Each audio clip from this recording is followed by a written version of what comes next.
Tubahaye ikaze mu makuru y'imikino agezweho hano mu Rwanda by'umwihariko muri ekipe ya Rayon Sport. Mwe mwese mubana natwe tubahaye ikaze mu muryango mugari w'ababana natwe umunsi ku mukane subscribe kugira ngo turusheho kugenda tubana. Amakuru yacu y'imikino tugiye kujya muri ekipe ya Rayon Sport, ariko tugiye gutinda kuri Murenzi Abdallah, nimba nabyita inkuru nziza kuri we ndetse n'abamwemera n'abakunzi ba Rayon Sport bemera imiyoborere y'uyu mugabo, ariko nanone ishobora kuba inkuru mbi kubatemera uyu mugabo Murenzi Abdallah umaze kongererwa igihe cye cy'inzibacyuho ari ku buyobozi bwa Rayon Sport inshuro zirenga 2. Tugiye kuba tubiganiro 5-5 kuko kuri iyi nshuro yamaze kongererwa ikindi gihe ari muri ekipe ya Rayon Sport. Tugiye kubiramo 5-5, ariko nanone hari ingingo yerekeje mu gihugu cy'u Burundi iwabo aho ari mu karuhuko, ariko nanone agomba kuganira na Richard.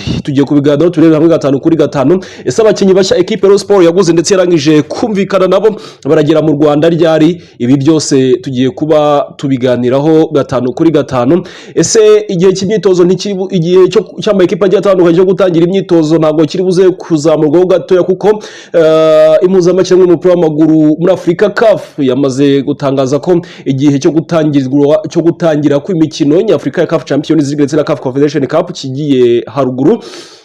Byose tugiye kuba tubiganiraho 5-5, ntuze gucikwa n'ingingo ziremereye cyane tugiye kuganira. Wowe kanda subscribe ubundi turushaho kugenda tubana neza cyane ku muyoboro mugari ubagezaho amakuru y'imikino aba agezweho. Amakuru yacu reka ntangire nkubwira ko Murenzi Abdallah wari usanzwe cyangwa se usanzwe ari muri Rayon Sport mu nzibacyuho yamaze kuba yongererwa igihe ari muri ekipe ya Rayon Sport. Murenzi Abdallah bibaye inshuro ya 2 yongerewe igihe cy'inzibacyuho. Murabyibuka Murenzi Abdallah yagizwe umuyobozi w'agateganyo wa Rayon Sport w'amezi 3 tariki ya 25 z'ukwezi kwa 11 2025, asimbuye Twagirayezu Stade ubwo inzego zose nyine z'iyi ekipe zari zimaze kuba zaseswa. Murabyibuka Twagirayezu Stade yigizwayo ba Paul Muvunyi ndetse n'abandi bababwira bati mucire birarura ati Rayon Sport muriho murayiganisha habi. Murabyibuka rwose ibintu ntabwo byari bimeze neza. Nibwo urwego rw'igihugu rw'imiyoborere RGB rwashyizeho Murenzi Abdallah nk'umuyobozi w'inzibacyuho mu gihe cy'amezi 3. Ayo mezi 3 yararangiye, Murenzi Abdallah aza kongererwa ikindi gihe. Ku munsi wo kuwa 2 w'iki cyumweru hari tariki ya 16 z'ukwezi kwa 6 2026, urwego rw'igihugu rw'imiyoborere RGB, Rwanda Government Board, rwongereye ukwezi Murenzi Abdallah akiri umuyobozi wa Rayon Sport. Ndabisubiramo, ku munsi wo kuwa 2 tariki ya 16 z'ukwezi kwa 6, urwego rw'igihugu rw'imiyoborere RGB, Rwanda Government Board, rwongereye Murenzi Abdallah igihe kingana n'ukwezi ari umuyobozi wa Rayon Sport. Nanone iyo ni inzibacyuho. Bubaye ubugira 2 yongererwa igihe cyo kuyobora Rayon Sport. Amakuru rero atugeraho avuga ko uyu Murenzi Abdallah na n'ubundi bigiye kurangira ahawe manda y'imyaka 5 ingana niyo yasinyanye na banki ya Kigali BK akiri muri Rayon Sport. Biraza kugenda bite? Nihataba amatora bazashingira ku byamaze kugeza kuri Rayon Sport bamuhe manda y'imyaka 5 akomeza ayobore Rayon Sport, akomeza ayobore Murera. Ese abakunzi ba Rayon Sport mubyakiriye mute? Kuko hari ibimenyetso bigaragaza ko uyu mugabo afite ikintu cya leadership. Yayoboye akarere, arabizi cyane, akunda Rayon Sport, n'uwi Nyanza, n'uwo kwivuko. Nekereza ko mu gihe yimazemo Rayon Sport nta bintu by'ibibazo byo gushwamba guturanya cyangwa se byo gushwana byabibayemo, uretse utubazo twato na hato, ibintu by'ubushobozi. Rayon Sport bivugwa ko ifite amadeni ya miliyari, dore ko itemewe no gukina imikino nyafurika itarishyura bamwe mu bakinnyi bayibereyemo ibirarane, ibintu nk'ibyo. bamaze kuba bayirega. Rero birashya bishyira ko Murenzi Abdallah na n'ubundi akomeza kuyobora Murera cyangwa se akomeza kuyobora Rayon Sport mu yindi manda iri imbere ngo ishobora kuba imyaka 5. So ni gutyo bimeze kuri Murenzi Abdallah. Reka tujye rero kuri hari ingingo uwerekeje ara mu gihugu cy'u Burundi, aho agomba kumvikana na Richard Ndayishimiye uri kubarizwa hara mu gihugu cy'u Burundi ukina kuri 6 muri Rayon Sport.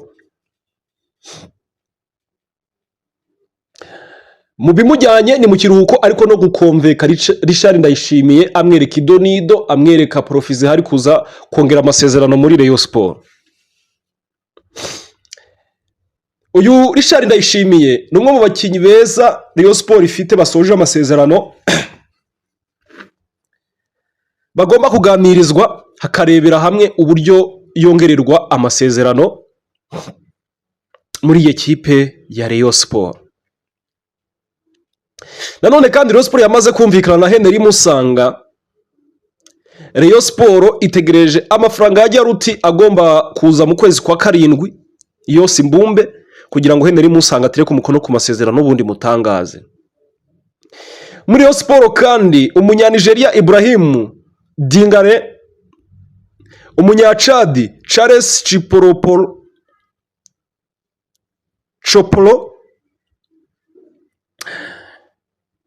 bivugwa ko bagomba kugera i Kigali kuko bamaze kumvikana na Rayon Sport. Rayon Sport imaze gutangira imyitozo, abangaba ngo bazatangirana na Rayon Sport imyitozo rwose, niho bazagera i Nyarugenge mu rw'imisozi 1000 baje muri Murera muri Rayon Sport. Amakuru ni menshi cyane muri equipe Rayon Sport, gusa izo nizo update twagombaga kuba tubabwiye muri Murera. Rayon Sport iraza kuba isa nkaho ari cyo kuko ifite amaraso mashya menshi, abantu benshi bafitiye amatsiko, bafite amatsiko yo kubona Murera mu kibuga ikina. Abantu benshi rwose bafitiye amashyushyu. So CAF rero yaje kubihindura amatariki yari gutangiriraho imikino ya CAF Champions League na CAF Confederation Cup, aho iyi mikino agomba gutangira mu kwezi kwa 8, aho byajyanywe mu kwezi kwa 9. Nyine iki gihe birumvikana ko shampiyona y'umupira w'amaguru mu Rwanda izaba yatangiye. Ibi bishobora gutuma imikino ya Sekafa Kagame Cup yagomba gutangira mu kwezi kwa 7 tariki ya 18. Rayon Sport na APR Football Club zishobora kwimura imyitozo bagomba gutangira nyine kwa 29 uku kwezi. Bashobora kuyimuraho gake, ariko Sekafa izatangira tariki ya 18 z'ukwezi kwa 7. So reka nkubwire ko imikino round ya mbere y'imikino nyafrika izaba hagati ya tariki ya 4 no kwa 6 z'ukwezi kwa 9 2026. Round ya kabiri hagati ya tariki 16 na tariki 18 z'ukwezi kwa 10. Ubwo wenda ibindi tuzagenda tubiganira, ariko ni ngutyo ubwo rukuvuga ko imikino nyafrika CAF Champions League na CAF Confederation Cup stage ya mbere cyangwa se round ya mbere izakinwa hagati ya tariki ya 4 na tariki ya 3 z'ukwezi kwa 9, ubwo imikino nyafrika izatangira tariki ya 4. So ni ngutyo bimeze, reka tuze kubigarukaho, tuze kugaruka no kuzindi ngingo ziremereye cyane mu kanya kari imbere. Bana natwe na subscribe, turabashimiye cyane, mukomeze mugira ibihe byiza.